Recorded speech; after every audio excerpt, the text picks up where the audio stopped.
ओम नमः शिवाय। महादेव जी कहते हैं, मेरे बच्चों, आज मैं तुमसे जो बात करना चाहता हूँ वह तुम्हारे जीवन में अत्यंत महत्वपूर्ण है। इसलिए महादेव जी तुमसे इस वीडियो को पूरा देखने का अनुरोध कर रहे हैं, क्योंकि महादेव जी की यह बातें आपके जीवन में एक महत्वपूर्ण भूमिका निभाएंगी। मेरे बच्चे, देखा है मैंने, पूजा करते करते भक्तों और साधकों के जीवन में ऐसा समय आता है जो समय उनको पूरी तरह तोड़ कर रख देता है। उस समय पर उनका विश्वास पूरी तरह से डगमगाने लगता है। कई भक्त होते हैं जो भगवान का नाम लेना भी छोड़ देते हैं। कई ऐसे भक्त होते हैं जो नास्तिक हो जाते हैं, क्योंकि वह उन परिस्थितियों को सह नहीं पाते हैं और ना ही वह समझ पाते हैं कि उनके साथ ऐसा क्यों हो रहा है। जो लोग पूजा पाठ करते हैं तथा भगवान का नाम लेते हैं, उनके दिमाग में एक ही बात होती है कि उनको केवल सुख ही सुख मिले। हम जो चाहते हैं वह हमारे अनुसार होना शुरू हो जाए, हमारी सारी इच्छाएं पूर्ण हो जाएं, हमारी मनोकामना पूर्ण हो जाए। परंतु मेरे बच्चे, अगर जीवन का सुख आप भोगोगे तो आपके हिस्से का दुख कौन भोगेगा? मेरे बच्चे, सुख और दुख ही जीवन का असली सार है। अगर हमारा जीवन है तो उसमें सुख भी होगा और दुख भी होगा। अगर मेरे बच्चे, तुम्हारे जीवन में केवल सुख ही सुख होगा तो तुम्हें कभी उस सुख का महत्व नहीं पता होगा। तुम्हारे जीवन के सुख का महत्व तुम्हें तभी महसूस होगा जब तुम दुख भोगने के बाद सुख भोगोगे। मेरे बच्चे, सुख भोगने का जो आनंद है वह केवल तभी है जब आपने दुख भोगा हो। मेरे बच्चे, जिस प्रकार एक भूखे व्यक्ति को जब बहुत समय पश्चात भोजन प्राप्त होता है तो वह भोजन उसे स्वादिष्ट पकवानों से ज़्यादा प्रिय होता है, चाहे वह भोजन कितना ही बासी क्यों न हो। इसी प्रकार जब कोई वस्तु हमें अत्यधिक परिश्रम के पश्चात मिलती है तो वह अनंत मूल्यवान हो जाती है।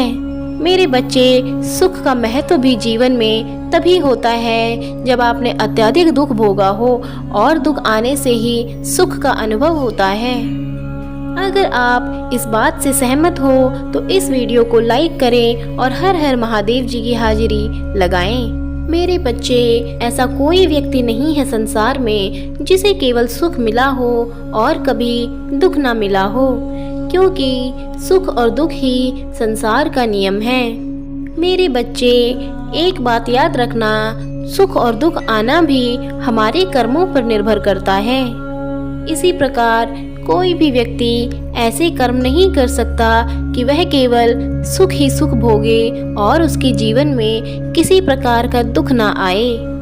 मेरे बच्चे, आज मैं तुम्हें एक बात बताना चाहता हूँ कि तुम्हारे दुखों को मैं कम नहीं कर सकता, क्योंकि यह प्रकृति का नियम है। इसके अनुरूप आपको चलना होगा। परंतु मेरे बच्चे, भगवान आपके बड़े दुख को इतना छोटा कर देते हैं कि वह दुख आपके जीवन में आता तो है, पर आपको वह दुख बड़ा नहीं लगता। आप उसको झेलने में सक्षम होते हैं। मेरे बच्चे, आपके जीवन में दुख आते ही इसलिए हैं ताकि आप उनको भोगकर एक शक्तिशाली व्यक्ति बन जाओ और भविष्य की तकलीफों से आसानी से लड़ पाओ और जीवन की हर तकलीफ पर विजय प्राप्त कर पाओ। मेरे बच्चे, तुम्हारे जीवन में आने वाली तकलीफ ही तुम्हें सशक्त इंसान बनाएंगे और तुम्हें दूसरों की तकलीफ समझने में मदद कर पाएंगे। मेरे बच्चे, जिस पल तुम्हारे जीवन में तकलीफें और उलझनें आती हैं, वह वक्त तुम्हारे जीवन में परीक्षा का दौर चल रहा होता है। तुम एक दिव्य आत्मा होने की वजह से मैं समय समय पर तुम्हारी परेशानियों में तुम्हें उलझाता रहता हूँ, ताकि तुम मजबूत बन सको, और समय समय पर तुम्हारी परीक्षा लेता हूँ, क्योंकि मेरे बच्चे, मैं तुम्हारे हृदय के दयालुता को आजमाता हूँ कि मेरा भक्त दूसरों के लिए कितना दयावान है। मेरे बच्चे, मैं केवल उन्हीं की परीक्षा लेता हूँ जो मेरे हृदय में वास करते हैं और जिनके सत्कर्म मुझे उनसे प्रेम करने पर मजबूर कर देते हैं।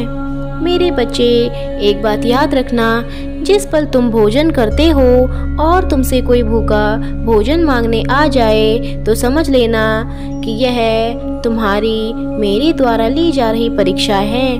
मैं तुम्हें उस पल आजमाता हूँ, क्योंकि मेरे बच्चे, मेरे भक्त के हृदय में कभी भी किसी जरूरतमंद के लिए करुणा व प्रेम कम नहीं होता।